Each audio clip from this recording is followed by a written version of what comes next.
Do you know what a box is? And no, I'm not talking about the brown cardboard type. I'm talking about the thing that categorizes you and me because of a certain part of our identity.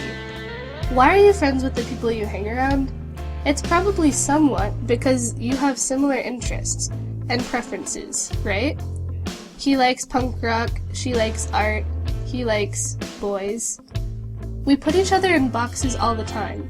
The moment we see a person, we judge them, and that's normal. It's human nature.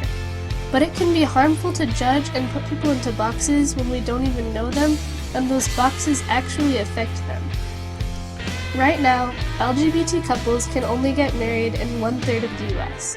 On a smaller level, LGBT teens are 4 times more likely to commit suicide as their straight peers. And in 29 states, you can legally be fired just for being anything other than straight. That's like firing people because they like punk rock and you don't. In a way, putting LGBT people into these boxes is dehumanizing them. Instead of being recognized as human, they are recognized as one part of their identity. This is where I come in with my project.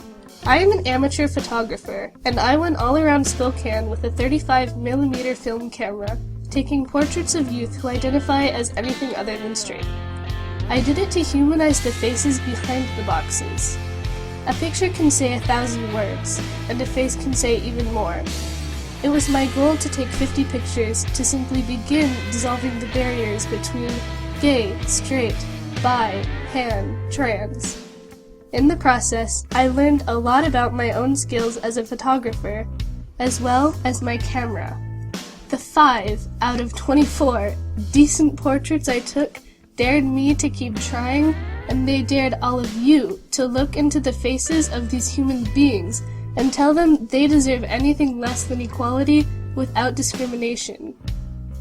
Human familiarity is what will bring down the barriers that separate people.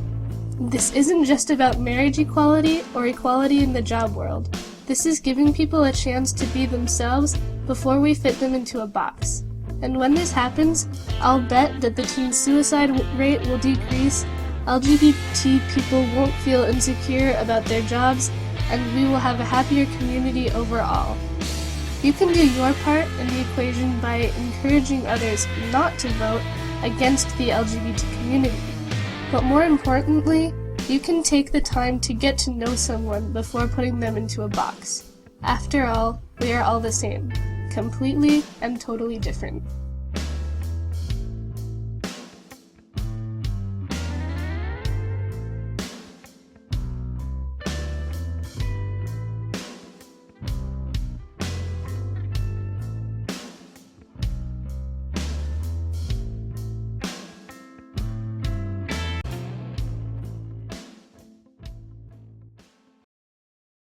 Created using Powtoon.